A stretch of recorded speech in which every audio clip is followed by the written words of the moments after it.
فاسألوا أهل الذكر إن كنتم لا تعلمون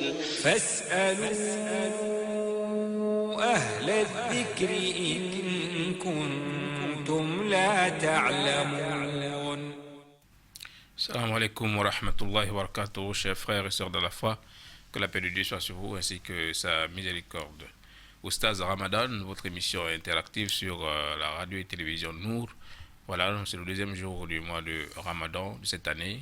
L'imam Djouba, qui est dans cette émission, vous a entretenu hier sur plusieurs questions sur le mois de Ramadan. Il nous a fait l'historique du mois de Ramadan. Il a aussi parlé de quelques conditions du mois du jeûne du mois de Ramadan. Mais Iznillah subhanahu wa ta'ala, avec lui, dans cette émission, il va encore, par la grâce d'Allah subhanahu wa ta'ala, nous parler des points autour du Ramadan, parmi lesquels les annulatifs du jeûne du mois de Ramadan. Donc après ces annulatifs, nous allons répondre à quelques questions qui sont restées en suspens.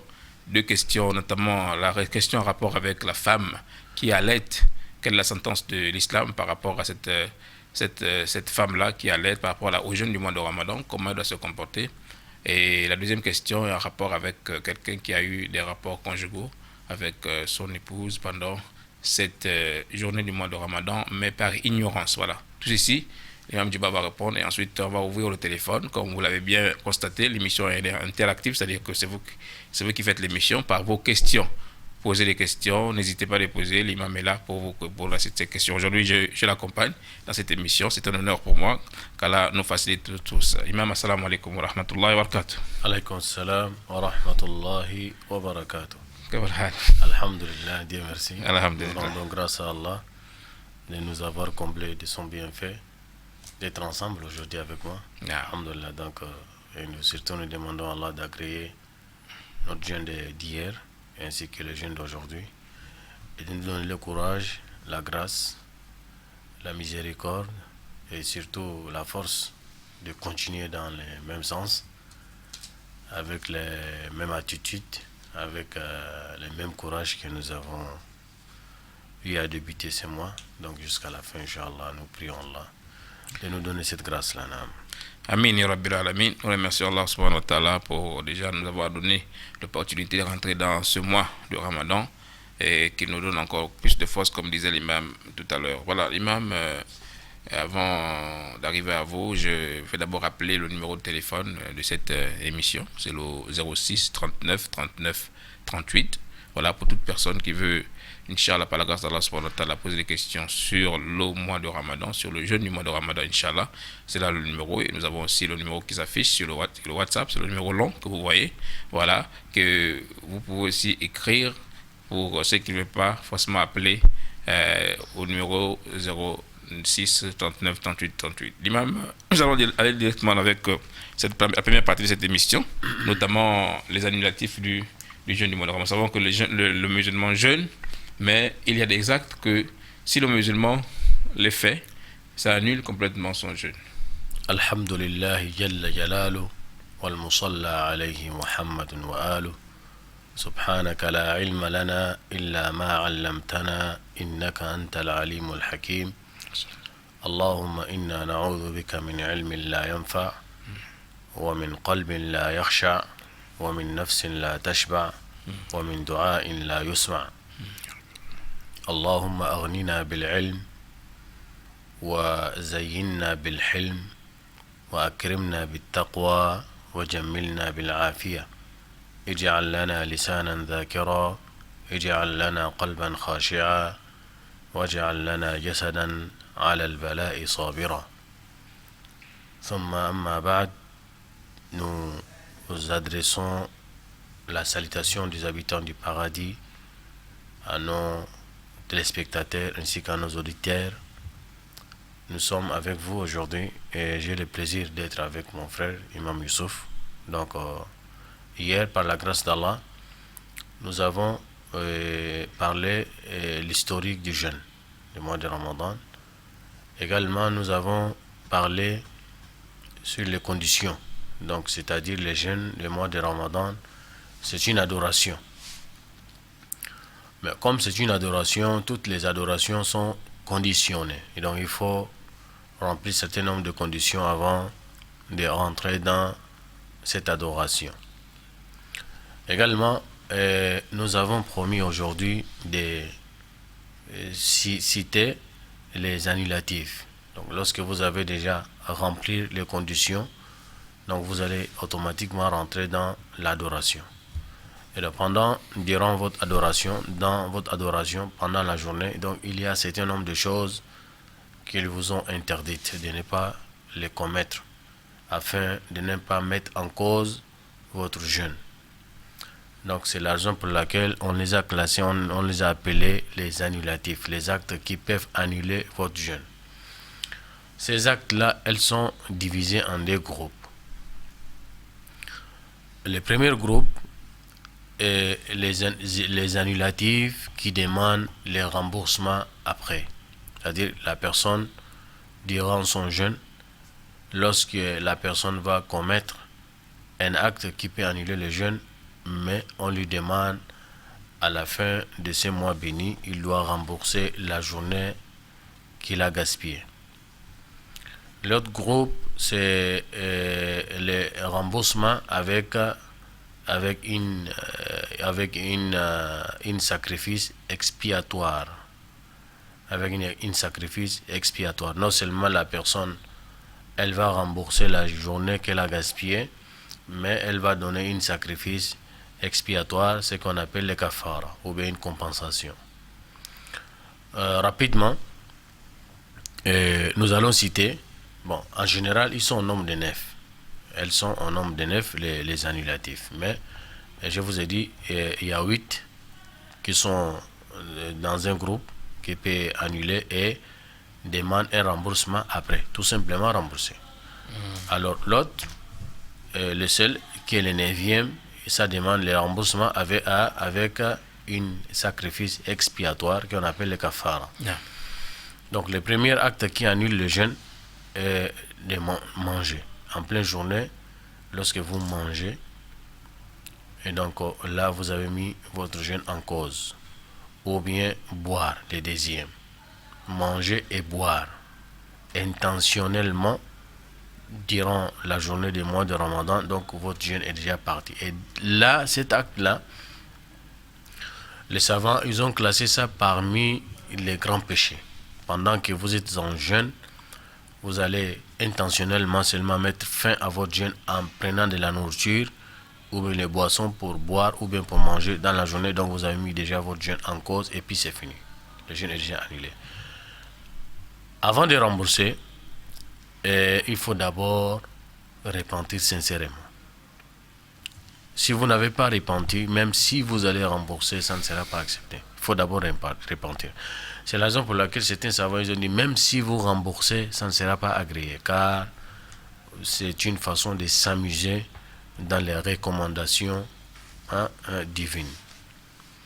Mais par conséquent, si vous avez mangé ou vous avez bu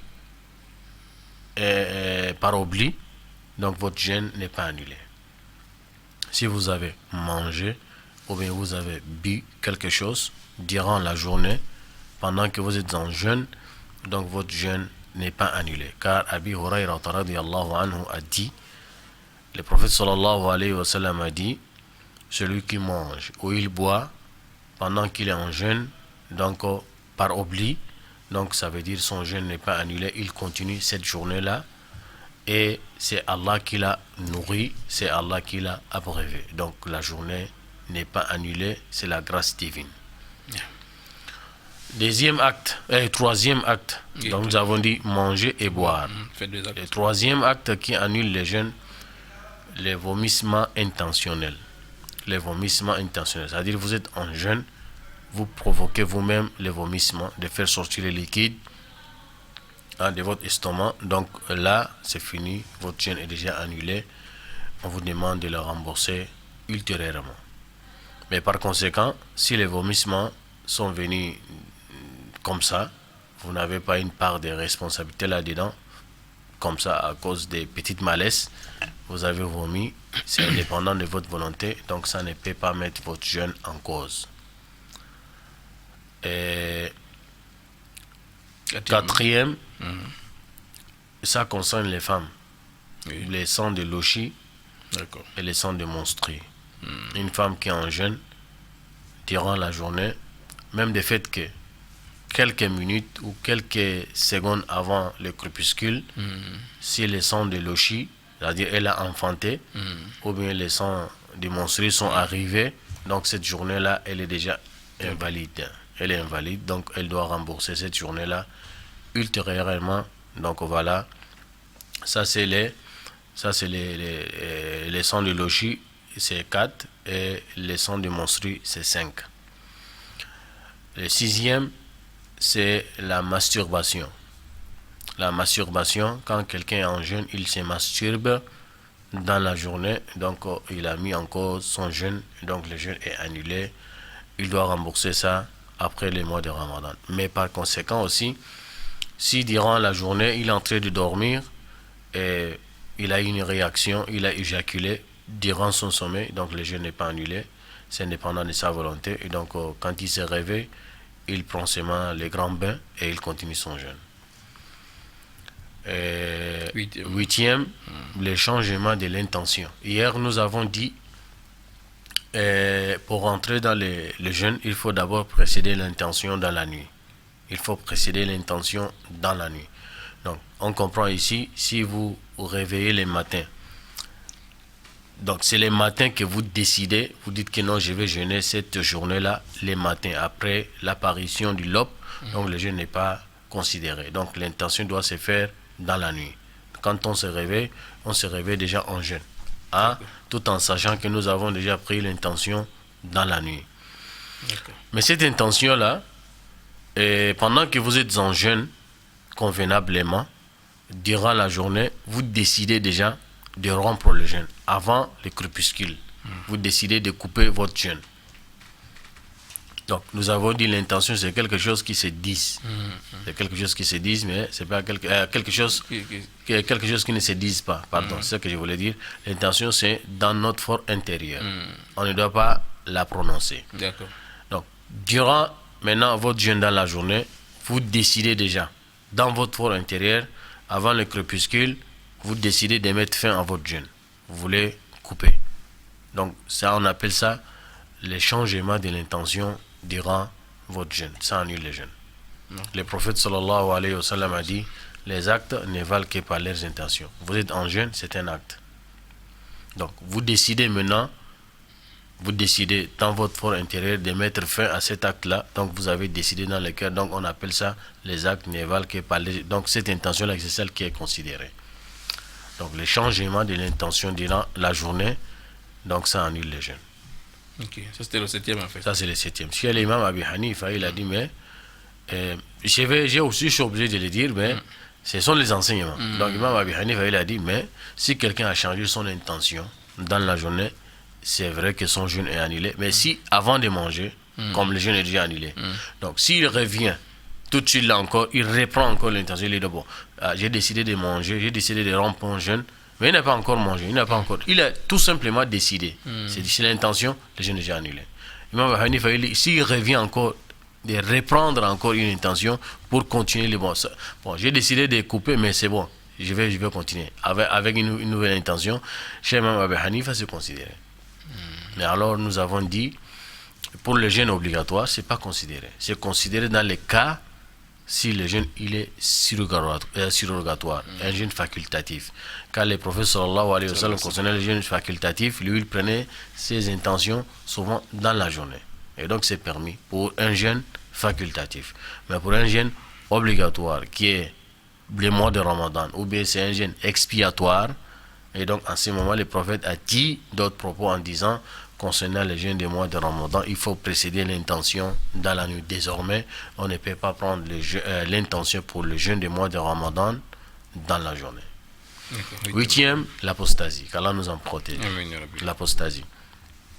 Quelqu'un qui est en pleine journée des mois de Ramadan, il est musulman, il jeûne, donc dans la journée là, il décide de mettre fin à sa conversion ou bien à son islam. Il décide de sortir de l'islam, l'apostasie, qu'Allah nous en protège. Donc une fois que vous apostasiez, et donc c'est fini. Non seulement le jeûne toutes les actions que vous avez posées, ça sera annulé. Allah le Très-Haut disait dans Surat Al-Zumar, la in asharakta la yahbatanna amaluka wa la takunanna min al-khasirin. Si tu apostasie, tes actes seront annulés, qu'Allah nous en protège. Voilà, en un mot, c'est les annulatifs du jeûne, qu'Allah nous en protège. Inch'Allah, demain, oui, le dernier. Demain aussi, nous allons citer encore d'autres choses. Oui. Hier, nous avons cité les conditions. Oui, oui. Aujourd'hui, nous avons cité les annulatifs. Demain, Inch'Allah, nous allons citer les actes méritoires du jeûne, Inch'Allah. Est-ce qu'on a cité le 9e Oui. Excuse-moi. Oui. Ça, c'est les 8, ça, c'est les 8 actions qui annulent le jeûne. Voilà. Mais ça demande d'être remboursé à la fin du mois de Ramadan. Le 9e et le dernier, qui va dans l'autre groupe, est le rapport. Le rapport sexuel avec madame en pleine journée dans les mois de Ramadan. Quelqu'un qui est en jeûne, il fait le rapport avec son épouse dans la journée. Donc le jeûne est déjà annulé. Mais ça demande le remboursement, c'est une divergence entre les savants. Est-ce que la personne elle est appelée à rembourser ou non? Ça, c'est un point de divergence. Mais nous allons dire la personne doit rembourser, mais avec quoi? Avec ce qu'on appelle un sacrifice expiatoire, c'est-à-dire les kafara. Donc, quelqu'un qui est en jeûne, en plein jeûne du mois de Ramadan, il fait le rapport avec madame, donc son jeûne est annulé. Son jeûne est annulé. Il est appelé à rembourser cette journée-là, et encore, il est appelé à faire les kafara. Il est appelé à faire quoi? Les kafara. Les kafara, c'est un sacrifice expiatoire. Ça va dans les 3 sens-là, lorsque le prophète avait dit, soit affranchir un esclave, ou soit de jeûner 2 mois consécutifs, ou soit de nourrir 60 pauvres. Voilà. Et en un mot, ça sont les annulatifs du jeûne. Allah Ta'ala a'la wa a'lam. Voilà, barakallahu fik wa jazakallahu khairan imam pour toutes ces explications. Maintenant, il s'agit, imam, de revenir aux questions de la semaine d'hier. Il y avait des questions qui sont restées en suspens, notamment la question en rapport avec la femme enceinte. Oui, la femme qui allait, parce qu'il y a 2 cas. Parce que la femme enceinte, c'est une autre chose. On parle de la femme qui allait. Voilà, nous allons commencer avec ça avant de revenir à la deuxième question en rapport avec le rapport sexuel. Ouais, comme vous avez par erreur souligné la femme enceinte, parce que la femme, en étant de la grossesse, et la femme qui allait, elles ont la même sentence. D'accord. Elles ont la même sentence concernant le jeûne. La femme qui est en grossesse, avec la femme qui allait, elles ont les mêmes cas, surtout pour le jeûne. D'accord. Donc, quelle est la sentence de ces 2 femmes-là? Hier, j'avais répondu à cette question, mais elle revient encore. Ce sont des questions que, dans les mois, concernant la pratique, chacun pose la question. Même si on avait répondu, peut-être la personne qui a posé sûrement n'a pas écouté la réponse. Concernant la femme qui est en état de la grossesse, ou la femme qui allait un bébé, les savants, ils ont fait couler beaucoup d'encre concernant les 2 cas-là. Ils nous ont fait donner à peu près 5 opinions différentes. 5 opinions différentes. Et la première opinion, ils ont dit la femme enceinte ou la femme en état de la grossesse, elle doit manger, c'est-à-dire elle ne jeûne pas, mais à la fin du mois de Ramadan, elle totalise le jour qu'elle n'a pas pu jeûner, elle va les rembourser.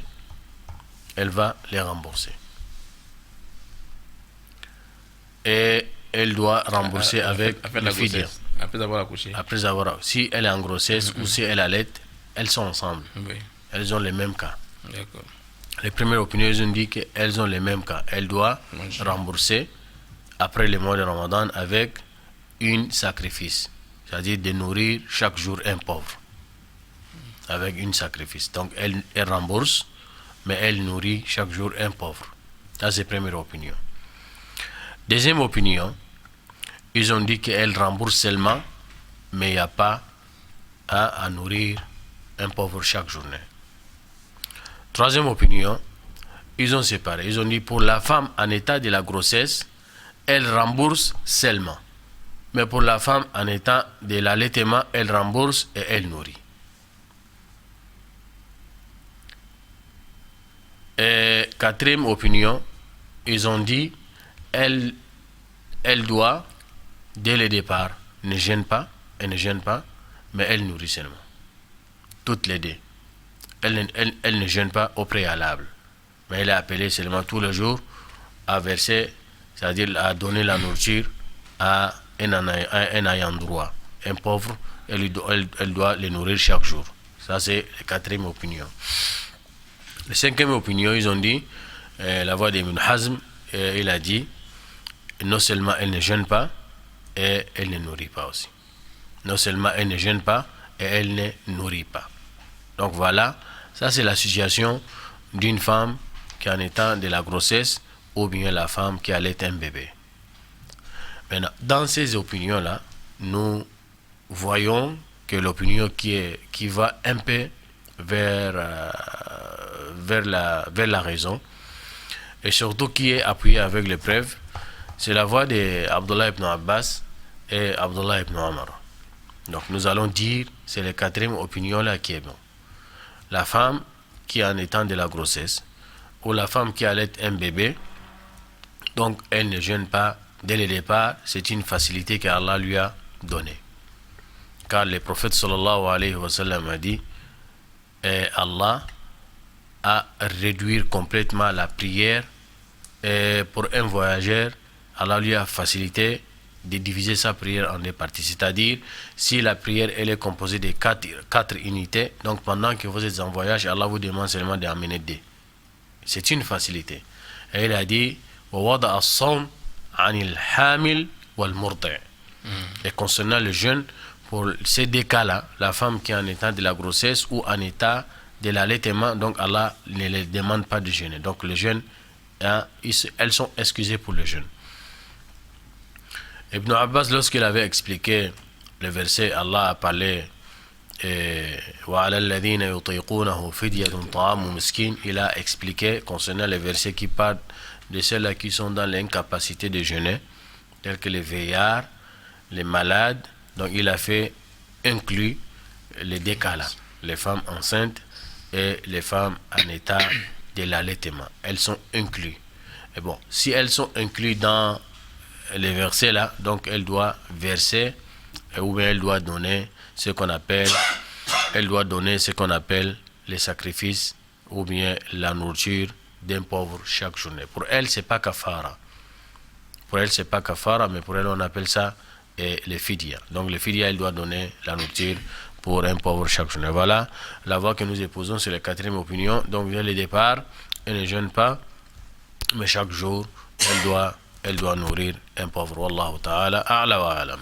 Voilà, Zakallah Khairan ya Imam pour toutes ces explications, parce que vraiment, tous les jours que Dieu fait, surtout en période de Ramadan comme ça, c'est les mêmes questions qui reviennent dans les mosquées. On pose la question, est-ce que madame est enceinte, elle a tel mois, mais là, est-ce qu'elle doit jeûner, elle ne doit pas jeûner? Bon, parfois, on vient poser des questions ici, Imam Djiba va donner cette réponse, hein, il va peut-être détailler. Ou bien il ne détaille pas, il donne juste la réponse, et on va aussi poser notre imam, il va donner aussi notre opinion. Donc on a l'impression que c'est comment on appelle ça là, ces frères-là vont se dire, mais pourquoi l'autre a donné cette réponse? Donc c'est bien, de détailler soit comme ça, pour montrer que les opinions sont, les savants sont divergents là-dessus. Mais la meilleure opinion est celle-là, et celle des compagnons du prophète Mohammed sallallahu alayhi wa sallam, qui est vraiment proche de la vérité. Alhamdulillah. Car le seul sait, et c'est lui qui nous reste le plus connaisseur, le plus savant. Voilà, nous sommes arrivés à la phase question, donc n'hésitez pas à l'appeler, n'hésitez pas, il y a plusieurs questions sur le Ramadan, pour que nous regardez, posez vos questions, et Inch'Allah, l'imam est là, il va répondre à toutes ces questions-là sur le Ramadan. Il y a beaucoup de questions, n'hésitez pas du tout. Et l'une des questions, l'imam, c'est en rapport avec les rapports conjugaux. Donc, quelqu'un est allé avec sa femme dans la journée, par ignorance, il ne savait pas que c'était interdit. Alors, il est allé avec sa femme dans la journée du mois de Ramadan. Qu'est-ce à dire? Nous venons de conclure tout à l'heure concernant les annulatifs du jeûne. Nous avons dit le 9e annulatif du jeûne, le rapport charnel avec madame en pleine journée du mois de Ramadan. Qu'Allah nous en protège. Ça annule le jeûne, ça demande un remboursement et ça demande un sacrifice expiatoire. La question de notre frère, la personne a fait le rapport charnel avec madame en pleine journée du mois de Ramadan par ignorance. Donc, je vais dire, wabillahi tawfiq, la réponse de cette question, il y a 3 volets. Premier volet, on peut faire le rapport avec madame intentionnellement. Deuxième, on peut faire le rapport avec madame par oubli. Troisièmement, on peut faire le rapport avec madame par ignorance. Quelle est la sentence d'une personne qui tombe dans l'une de ces infractions? Soit fait le rapport intentionnellement ou par ignorance. Oui, allô? Ou Oui, salam alaikum. par oubli. On peut répondre? Oui, salam alaikum. Alaikum salam. Alaikum salam. Présentez-vous s'il vous plaît. Oui, c'est madame?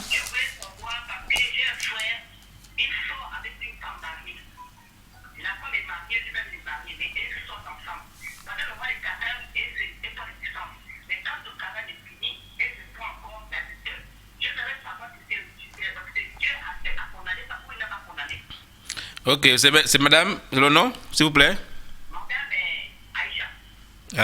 Aïcha, d'accord.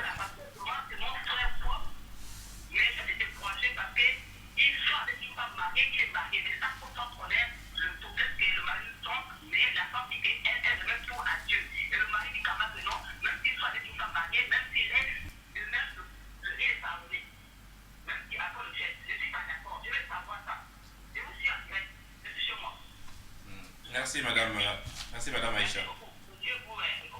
Amin. Merci madame. Allah vous récompense aussi. Allah vous récompense.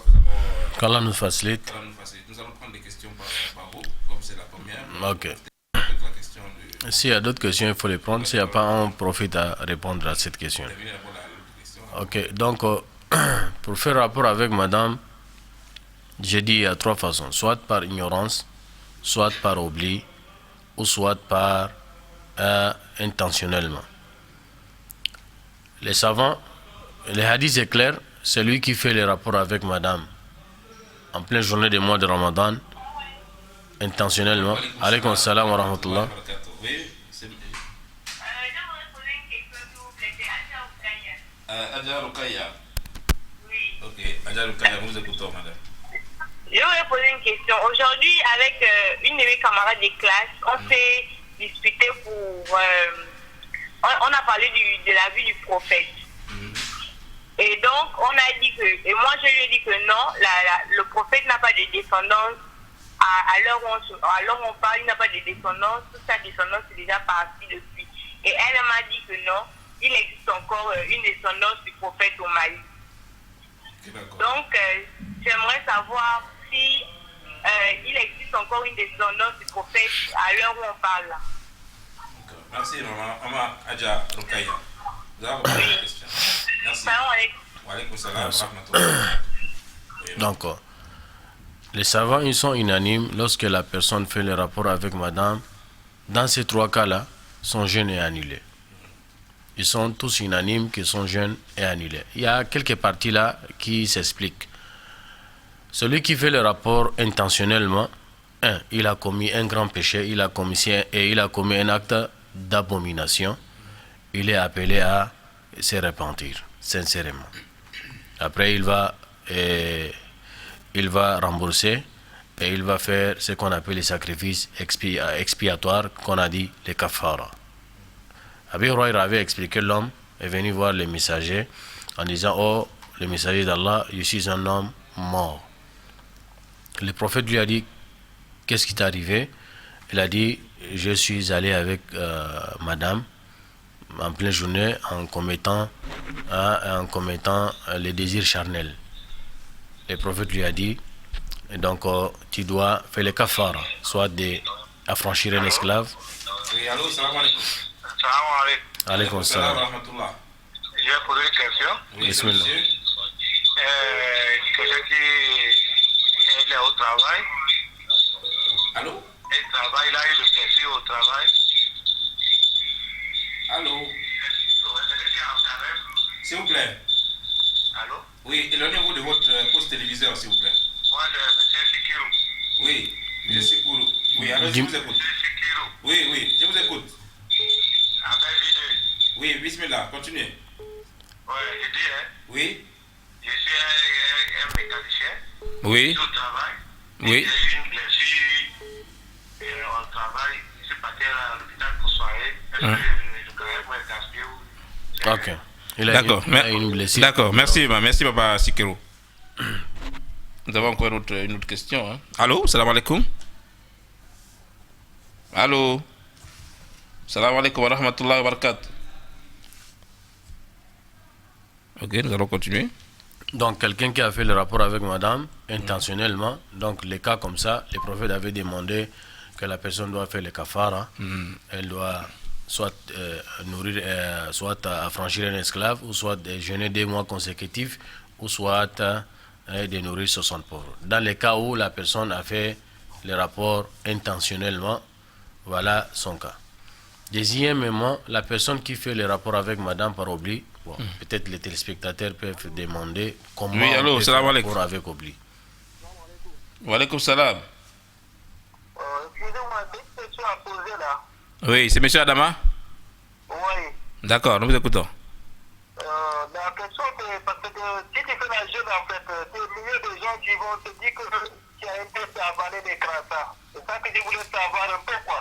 Ok, Parce que au milieu des gens qui ne vont pas sortir, rentrer, revenir, c'est interdit aussi d'avaler des crassas. C'est ça que je voulais savoir. merci beaucoup. Donc, quelqu'un qui fait rapport avec madame Hmm. par ignorance, par oubli, ça peut arriver, même si le cas est rare, c'est vrai, c'est rare. Mais dans l'islam est complet au fait. L'islam a traité tous les sujets. Sauf si on ne connaît pas, mais sinon, tous les problèmes, on peut trouver la solution islamiquement. Et donc, il a oublié qu'il est en jeûne, il a fait rapport avec madame. Et surtout, ça arrive souvent à la grâce matinale. Ça arrive souvent. Et donc, si c'est par oubli, les savants, ils ont divergé. Une partie, ils ont dit, il doit rembourser avec kafara. Une autre partie, ils ont dit, il ne rembourse pas et il n'a pas les kafara. Et ça, c'est la voie que nous épousons, la voie que nous adaptons, car Allah, le Très-Haut, a dit. Allô? Allô, salam alaikum. C'est Ismaili? Ouais, c'est M. Ismaël. Ah, Ismaël, d'accord. Bismillah. Allez-y. Nous vous écoutons, M. Ismaël.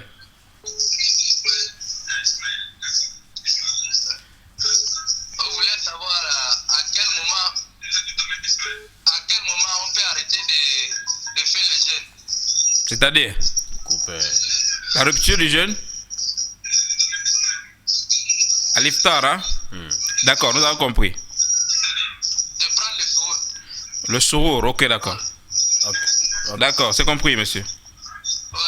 Barakallahu fik. Donc, par oubli, donc nous avons eu la voie que nous adaptons. Oui. Donc, si réellement entre lui et Walaikum Allah, salam. il est sincère que vraiment il a oublié, donc il n'a pas quoi se rapprocher auprès d'Allah, car Allah a dit Rabbana la tu'akhidna in nasina aw akhtana. Faqala Allah fa'alt. Donc Allah a dit, les croyants ont demandé à Allah en disant, oh Allah, ne nous interroge pas par rapport à nos oublis, à nos actes que nous allons poser par Oubli. Donc Allah a dit, j'accepte votre demande. Donc par oubli, donc Allah ne vous demande pas un compte à rendre. Donc voilà, ça c'est la voie que nous épousons, mais il y a une partie des savants qui demandent à rembourser avec les kafara. Ouais. Troisièmement, la personne qui fait rapport avec madame par ignorance. Par ignorance aussi, les savants ils ont divergé, tels que Cheikh l'Islam ou bien Cheikh Bombaz, Ibn Taymiyyah, Al-Husaymin et d'autres. Ils ont dit, la personne qui fait rapport charnel avec madame en journée du mois de Ramadan, par ignorance, il est appelé à faire les kafara.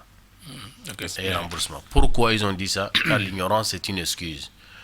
Ils ont dit c'est sa faute de ne pas aller se renseigner concernant la pratique de l'islam. Chacune d'entre nous est appelé à aller demander, interroger concernant la pratique quotidienne de l'islam. C'est la raison pour laquelle Imam al-Bukhari a intitulé toute une chapitre dans son recueil authentique Babu al-ilmu qabla al-qawl wal-amal. La connaissance avant de quoi que ce soit et quoi que ça se dit. Donc on ne doit pas dire quoi que ce soit, on ne doit pas faire quoi que ce soit sans que nous n'avons pas la connaissance. Et donc le jeûne, ça fait partie des 5 piliers de l'islam. Donc il faut interroger, il faut demander comment nous allons jeûner, comment nous allons faire, Donc ça c'est le manquement de ton côté. C'est vous qui avez fait ce manquement-là. Donc on vous demande de rembourser et on vous demande de faire le kafara. Wallahu ta'ala a'la wa alam concernant la dernière question. Voilà, merci Jazakallah khairan. Nous avons 5 questions ici que nous avons regroupées. Voilà, comme il nous reste 30 minutes, Inch'Allah, nous allons aller un peu au pas de course, mais tout en expliquant vraiment. Voilà, donc la première question, vraiment, c'est la question de Madame Aïcha qui parle de son frère qui ont été des rapports avec une femme mariée en dehors du mois de Ramadan. Et quand le Ramadan arrive, ils se séparent et après le Ramadan, ils reviennent sur leur acte, vraiment. Qu'Allah nous protège, qu'Allah nous facilite. D'abord, nous disons pour la sœur, elle est un peu fâchée au fait. C'est selon la façon que j'ai compris comment elle a posé la... Ça fait mal au fait. Et surtout, c'est son frère direct. Il fait ce genre d'actions qui ne plaît pas à Allah, qui amène la colère d'Allah. Comme le prophète sallallahu alayhi wa sallam a dit, il avait classé les péchés capitaux. Les péchés dévastateurs, il y avait les zina aussi dedans. Mais pour lui, c'est pas la fornication. Pour lui, c'est l'adultère. Il est marié et la femme qu'il commet aussi l'adultère avec lui, elle est aussi mariée. Donc pour elle et pour lui, c'est l'adultère. Et l'adultère, nous savons, les sentences de ça, c'est capital. C'est un grand péché aux yeux de l'islam. Qu'il soit en dehors des mois de Ramadan ou dans les mois de Ramadan encore, c'est beaucoup plus grave. Quand les mois de Ramadan arrivent, il s'abstient parce que nous sommes dans un moment d'adoration, on adore Allah. Bon, c'est comme si nous adorons les mois. C'est pas Allah qu'on adore. Sinon Allah, il est présent dans les mois de Ramadan et il est présent en dehors des mois de Ramadan. Rien ne lui échappe. Donc si vous avez la crainte, et donc mettez Allah devant vous. Bon, Allah a touché déjà votre cœur, le mois de Ramadan est arrivé, vous avez voulu écarter, vous avez voulu écarter, vous écarter de cette pratique, parce que vous voyez la grandeur d'Allah dans ces mois-là. Parce que c'est la grandeur d'Allah qui vous amène dans ces mois de s'abstenir, c'est un péché. Afin de gagner l'objectif dans lequel Allah a institué le jeûne en disant la'allakum tattaqun à la fin, afin que vous allez atteindre la piété. Donc nous prions pour le frère, vraiment pour la sœur. Après des mois de Ramadan, il faut faire vraiment la repentance de ne pas revenir encore dans ces péchés. Et ce qui est encore grave, la sœur a dit, elle fait parler, elle fait écouter à son frère, c'est pas bon, les frères insistent. Le frère fait qu'insister, et il dit qu'Allah va toujours me pardonner. C'est ça qui est grave. Tu n'es pas sûr. Allah va te pardonner comment? Tant que vous n'avez pas demandé pardon à Allah, parce que ça c'est un grand péché. Pour que ça soit pardonné, il faut que vous allez demander pardon à Allah.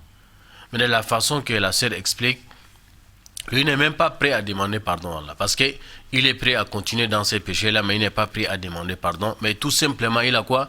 Il a l'espoir qu'Allah lui pardonne. Et ça, c'est une illusion, ce n'est pas l'espoir.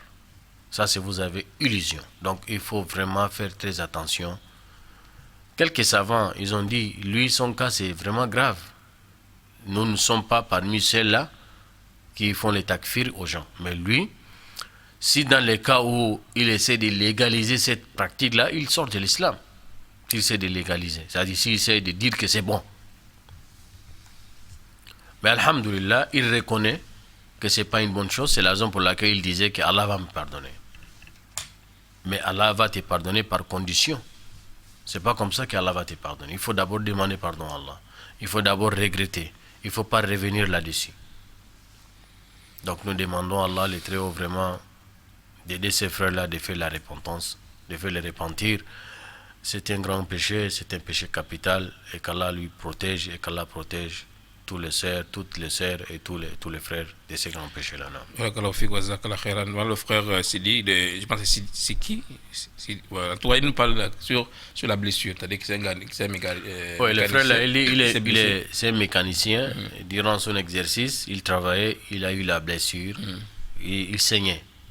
Il allait à l'hôpital pour faire les pansements. Donc, le blessure, les sangs qui sortent, ça n'annule pas les jeûnes. D'accord.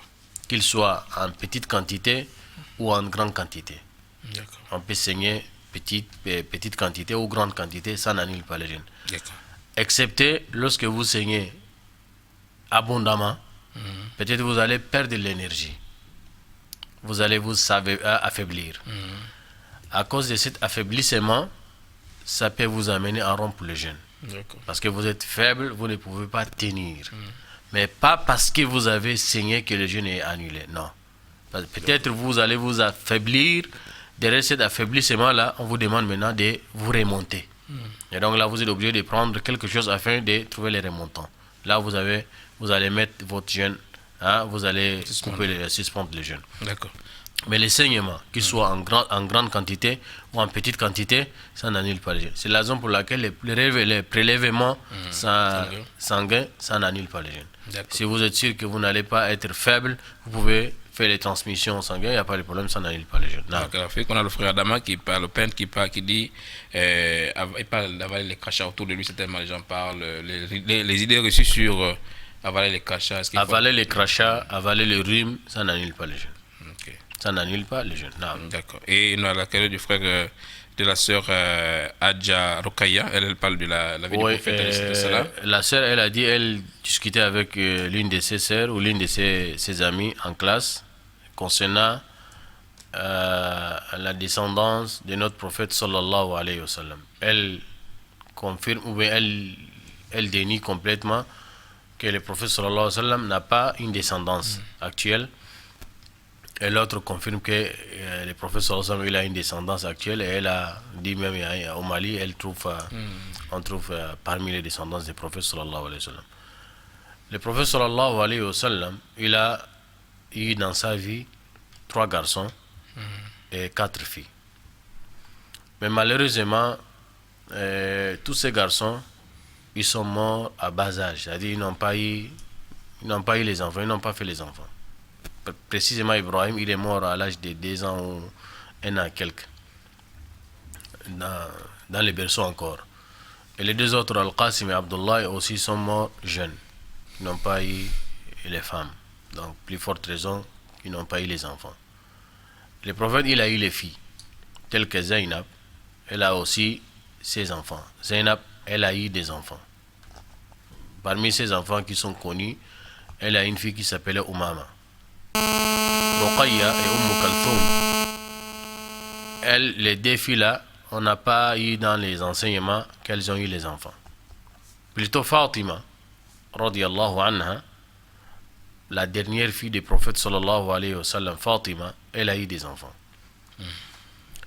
Et les enfants de Fatima, Al-Hassan ou Al-Hussein, parmi les garçons, le prophète sallallahu alayhi wa sallam a dit que Al-Hassan et Al-Hussein, ce sont ses fils. Non seulement ce sont les fils de Fatima, et leur papa c'est Ali, et Ali avec le prophète sallallahu alayhi wa sallam, c'est le cousin, c'est le sang direct. Donc Al-Hassan et Al-Hussein, ils ont eu beaucoup d'enfants. Surtout Al-Hussein, il a eu beaucoup d'enfants. Il a eu beaucoup d'enfants et il a eu beaucoup de petits-fils. Et donc la descendance d'Al-Hassan et la descendance d'Al-Hussein, ce sont la descendance des prophètes sallallahu alayhi wa sallam. D'accord. Et donc, la descendance des prophètes sallallahu alayhi wa sallam existe jusqu'à nos jours d'aujourd'hui. D'accord. Et elles sont éparpillées un peu partout dans le monde. Donc, nous n'allons pas dire que seulement c'est ici ou ailleurs ou là-bas. Elles sont un peu partout dans le monde. On peut les trouver également jusqu'en Afghanistan, en Pakistan et en Inde même. On peut les trouver en Turquie. On peut les trouver dans les péninsules d'Arabie, on peut les trouver au Mali, c'est pas exclu, on peut les trouver au Maroc, on peut les trouver en Jordanie, on peut les trouver par exemple en Mauritanie, au Mali, au Tchad, partout on peut les trouver. Donc, ils ont eu beaucoup d'enfants, Al-Hassan et Al-Hussein. Donc, les enfants-là, ils sont éparpillés un peu partout. Et donc, c'est pas exclu que la descendance des prophètes, sallallahu alayhi wa sallam, elles existent encore. Mais ce que nous allons dire, et ce que nous allons encore conseiller les frères et sœurs, les gens s'accrochent toujours. Je fais partie de la famille prophétique, ainsi de suite. C'est pas ça qui sauve. C'est pas ça qui sauve. Sinon, durant nos voyages, un peu partout dans le monde, on s'est croisé avec des gens, soit ils sont véridiques dans leurs avancées, dans leurs paroles, dans leurs propos, soit disant qu'ils sont la descendance des prophètes sallallahu alayhi wa sallam, ou soit ce sont des prétendants. Qu'ils soient l'un ou l'autre, il y a certains quand on les a vus, ils se disent qu'ils sont la descendance des prophètes, mais quand on voit leur façon, leur pratique de l'islam, c'est loin. C'est loin de la façon que le prophète sallallahu alayhi wa sallam avait demandé. Ou c'est loin de la façon que le prophète sallallahu alayhi wa sallam avait enseigné. Et donc, du fait que vous êtes... Désolé, imam. Allô.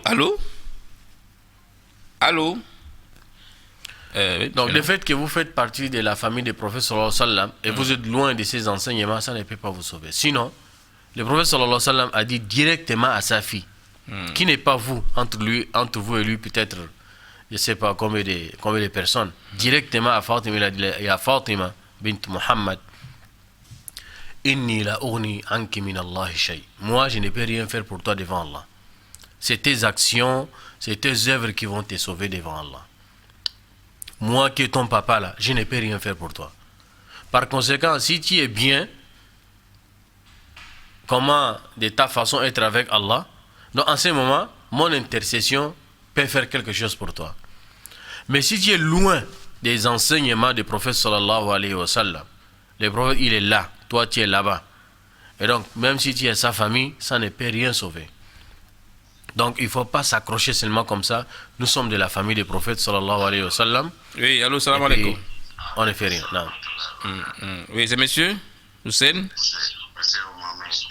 Oui, monsieur Hussein Mohamed, nous écoutons. Oui, s'il te plaît, je voulais me renseigner pour savoir. Oui, nous vous écoutons, allez-y, parlez. Oui, c'est par rapport, parce que quand on est en jeûne comme ça, il y a des frères qui sont en carême, ils sont dans le gardiennage, ils n'arrivent pas à aller faire la prière à cause de leur patron, ils ne sont pas là. Je voulais savoir si c'est exactement normal, ils n'arrivent pas à faire la prière, est-ce que c'est bon, ils font la prière à la maison? Je voulais savoir quoi. D'accord. D'accord, voilà, l'imam. Donc, pour conclure, oui. être la famille du prophète sallallahu alayhi wa sallam, c'est une bonne chose. Car le prophète sallallahu alayhi wa sallam, il nous a vraiment fortement conseillé. Il a dit Allah fi ahli bayti. Il nous a vraiment fortement conseillé de veiller, de respecter, de donner la valeur à sa famille, à sa descendance. Être de sa famille, c'est une bonne chose. Mais à condition que vous-même, vous êtes dans le chemin de la droiture, le chemin des prophètes sallallahu alayhi wa sallam. Là, ça peut vous sauver. Sinon, Abi Lahab, c'est son père, c'est son oncle direct. Abi Talib, c'est son oncle direct, c'est son sang. Mais ils sont morts, mais ils ne sont pas morts, ils sont pas morts dans les tawhid. Ça ne peut pas sauver.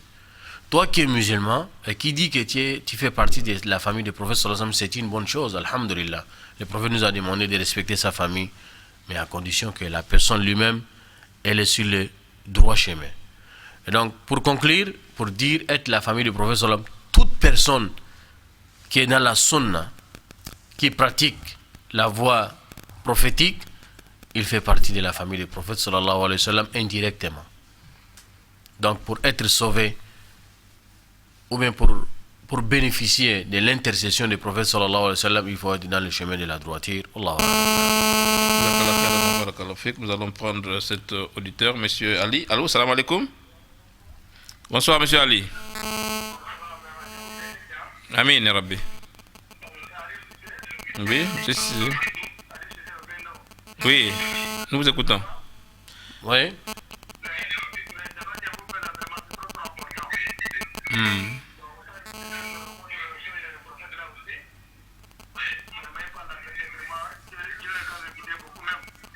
Amin.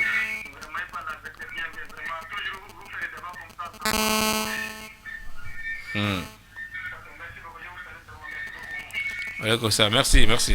Qu'Allah vous récompense. Merci. Nous avons un frère qui avait demandé. Oui, nous avons une dernière question sur le soho. Oui, c'est le frère Ismaël. Le rupture. Le frère Ismaël. Il parlait du soho. Quel est le moment propice que nous allons prendre le jeûne, c'est-à-dire l'abstinence, le msak? C'est à l'apparition de l'aube. Donc nous allons manger à la rigueur. Et l'apparition de l'aube en ce moment à Libreville, c'est 5h03. L'aube s'installe à partir de 5h03 du matin. Donc nous allons manger à la rigueur jusqu'à 4h40, 4h50, jusqu'à 5h pile. Donc voilà, ça c'est le moment que nous allons arrêter déjà de manger. Mais si vous avez arrêté de manger à partir de 5h40, c'est une bonne chose pour les ihtiyat en fait. Non. 5h40 4h40, c'est ce que je voulais dire, pardon. Si vous avez arrêté de manger à partir de 4h40, c'est une bonne chose pour la mesure de précaution. Ou bien pour les mesures de prévention, c'est pas interdit. Car chez les madhab l'imam Malik, il y a ce qu'on appelle Saddobab al-Zaria, qu'on appelle les mesures de précaution ou les mesures de prévention. Si on peut dire, on peut laisser les gens manger jusqu'à 5h, il y a toujours des négligents, ils vont dire, je vais me traîner là-dedans, et ils risquent de tomber dans les préjudices. Donc, de préférence, arrêter de manger à partir de 4h40, c'est une bonne chose, afin de se préparer, brosser les dents, faire quelques racailles et attendre la prière. Okay, pour le rupture, pour le rupture, il a demandé le rupture à quelle heure on peut rompre le jeûne. On peut couper le jeûne, comme on a l'habitude de dire. À quelle heure on peut rompre le jeûne? C'est aujourd'hui à Libreville, c'est 18h23. 18h23. Donc il est probable que le muezzin il appelle déjà. Car 18h23, le soleil est déjà couché, donc le crépuscule. D'accord. Le prophète sallallahu alayhi wa sallam a dit إِذَا غَرَبَتِ الشَّمْسُ مِنْ هَا هُنَا فَقَدْ أَفْطَرَ الصَّائِمُ. Si le soleil se couche par ici, donc le jeûneur a rompu son jeûne. Donc voilà, 18h23 à la rigueur, donc nous allons mettre fin à notre jeûne. Alors nous avons deux questions, le frère Hussein et le frère Ali, tout à l'heure. Le frère Hussein, il a demandé, et à certains frères, ce sont des employés, ils travaillent chez leur patron. Il a constaté dans les mois de Ramadan, donc il ne prie pas à l'heure, il néglige la prière sous prétexte qu'il est dans le travail, les patrons n'acceptent pas. Bon, il retarde la prière à la fin d'abord, il va jumeler toutes les prières là ensemble. Ils disent que c'est des gardiens. C'est des gardiens. Qu'ils soient gardiens ou employés, c'est la même chose. Retarder la prière de son heure prescrite, c'est pas permis. C'est pas permis, ça fait partie des grands péchés. Allah a promis à celui-là qui retarde la prière les waïl. Les savants ont dit waïl, wadin fi jahannam, shadidun harru, ba'idun qa'ru, muntinun ra'ihatu. C'est une vallée dans les feux de l'enfer, qu'Allah nous en protège. Allah a réservé cette vallée-là pour ceux qui négligent leur prière. Alladhina hum an salatihim sahun. Précédent, il a dit fawailun lil musallin. Malheur à ceux qui prient, mais ils négligent leur prière. Et cette malheur-là, les savants ont expliqué en disant c'est une vallée dans le feu de l'enfer. Il est réservé spécialement pour ceux qui négligent leur prière, qu'Allah nous en protège. Donc négliger la prière dans les mois de Ramadan ou en dehors des mois de Ramadan, c'est pas une bonne chose. Si vous avez un employeur qui vous interdit de prier convenablement, donc c'est pas un bon employeur et c'est pas un bon boulot pour vous. Cherchez un autre travail qui ne vous empêche pas de donner les droits d'Allah. Car le prophète sallallahu alayhi wa sallam a dit Man taraka shay'an lillah awadahu Allahu khayran minhu. Celui qui laisse une chose rien que pour Allah, à cause d'Allah, Allah va lui changer par ce qui est meilleur. Donc j'ai conseillé ces frères-là qui travaillent chez leurs patrons, chez leurs employeurs et qui les empêchent de prier convenablement, qu'ils se mettent en garde contre les châtiments d'Allah, qu'Allah nous en protège et qu'Allah nous donne le discernement. Allô, salam alaikum. Allô? Salam alaikum wa rahmatullahi wa barakatuh. Voilà, l'auditeur est parti, ou le téléspectateur est parti. Donc, comme je disais, nous avons dit tout simplement tout à l'heure que nous sommes sur votre émission, Oustaz Ramadan. Vous avez la possibilité d'appeler, comme le fait actuellement M. Kounda. Allô, salam alaikum. Allô? Oui, salam alaikum wa rahmatullah. Nous écoutons, monsieur Ismaël, non. Oui. Mais c'est concernant le Koumou Fisabila, qui va sortir 3 jours pendant le mois de Ramadan, c'est une mauvaise chose. Khouroud Fisabilillah pendant le mois de Ramadan. Oui, ça doit avoir 3 jours, le Koumou Fisabila, il peut sortir, il ne peut pas sortir. D'accord. On va répondre à votre question. Merci. Salam alaikum. Alaykoum salam wa rahmatullahi wa barakatuh. Imam. Il parle les gamins de tablir qui ont l'habitude de faire des petites sorties par ici et par là, de 3 jours, de 40 jours, quelques jours, d'une mosquée à une autre mosquée. Et pendant Ramadan, comment Pendant Ramadan. Nous ne sommes pas de l'avis de cela. Nous ne partageons pas les mêmes avis, c'est-à-dire d'encourager qu'ils soient dans les mois de Ramadan ou en dehors des mois de Ramadan. Le problème, c'est quoi? Le problème, tout ça doit se faire selon le respect de la sunna. Et cette petite groupe, c'est une groupe qui a été créée par une personne qui s'appelait Muhammad Ilyas. Et lui, il est connu dans son aqida. Son dogme, c'est pas un bon dogme. C'est lui l'initiateur de cette pratique-là.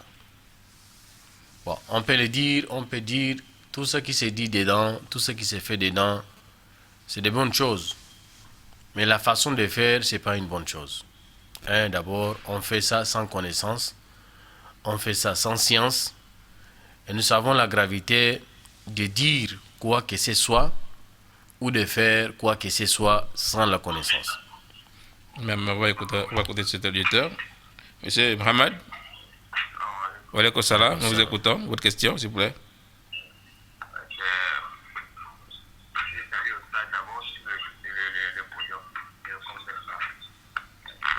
Oui. Oui, je voulais demander, concernant une personne par exemple qui habite à côté de la mosquée, oui, mais il est avec sa famille. Donc, il faut que moi seul partir à la mosquée, laisser ma famille à la maison. Madame qui est là, qui ne peut pas peut-être partir au même moment que moi pour rattraper la prière. Moi, j'ai décidé de laisser prier à la maison. Donc, on fait un petit diamant, moi, avec ma femme et ma fille, mais pour mon petit garçon. Est-ce qu'il est obligé d'aller à la mosquée on est obligé d'aller tous à la mosquée pour la prière de la Tarawih? La prière de Tarawih. La Tarawih. Ah, Tarawih, ok. Merci.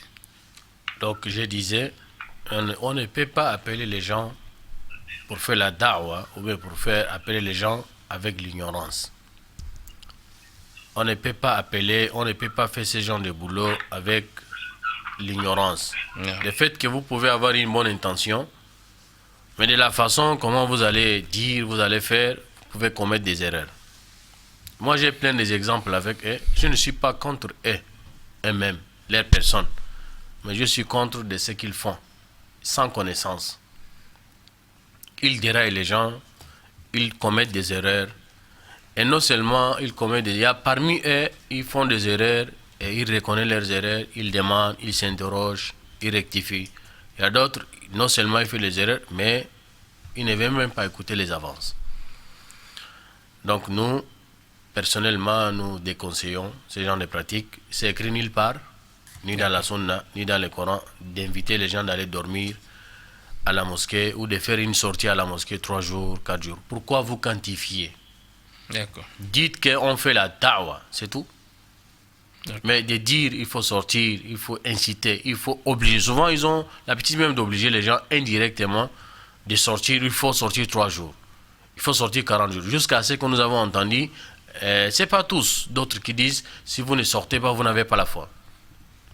Mais la foi ne se limite pas, c'est mais il faut sortir, aller dormir à la mosquée. D'accord. 40 jours ou 3 jours. Non. C'est écrit où? C'est écrit nulle part. Dites-nous un seul hadith qui dit il faut dire aux gens d'aller dormir à la mosquée pendant 3 jours. Ou pendant 1 semaine. Ou pendant 40 jours. Donc nous ne conseillons pas ce genre de pratique. Non. Okay, Si vous voulez faire la da'wa, apprenez la connaissance. Venez, la télévision est là. Propagez la science. Les mosquées sont là. On vous donne des programmes. Allez enseigner les gens. Voilà, c'est comme ça. Mais on appelle les gens d'aller dormir, raconter les histoires. Et les histoires qu'on raconte même, si on tombe vérifie, il y a beaucoup qui ne sont pas avérées. On base seulement dans les histoires. Non. Voilà, nous avons une question sur la Jama à la maison.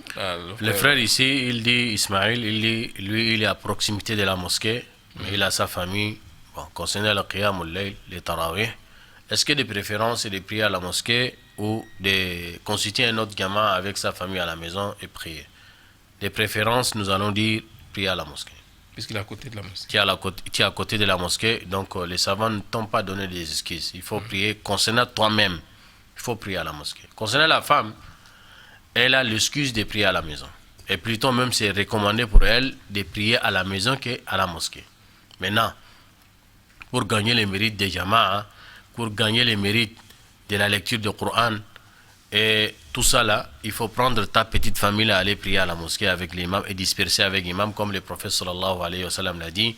Celui qui prie avec l'imam jusqu'à ce qu'il se disperse avec l'imam, jusqu'à la fin de la prière, Allah va lui donner les mérites de Qiyamul Layl. Donc voilà, des préférences et de prier à la mosquée avec toute ta famille là. Nous sommes arrivés à la fin de l'émission. On va conclure cette émission. Tout en espérant bien que vous serez là demain, toujours dans le même optique, celui d'éclairer à l'intérieur de nos chers frères et sœurs qui nous regardent et poser des questions sur le mois de Ramadan. C'est le moment opportun.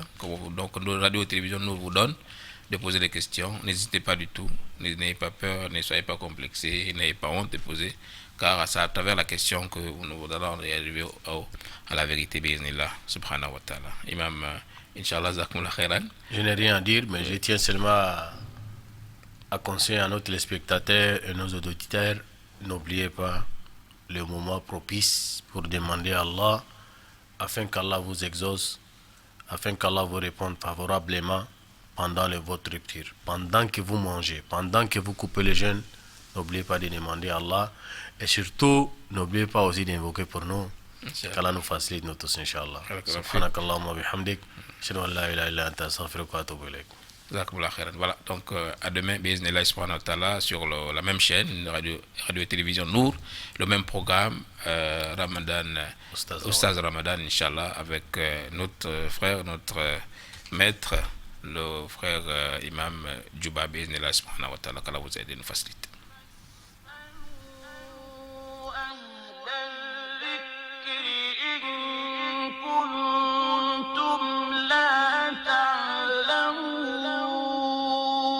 فاسألوا أهل الذكر إن كنتم لا تعلمون فاسألوا أهل الذكر إن كنتم لا تعلمون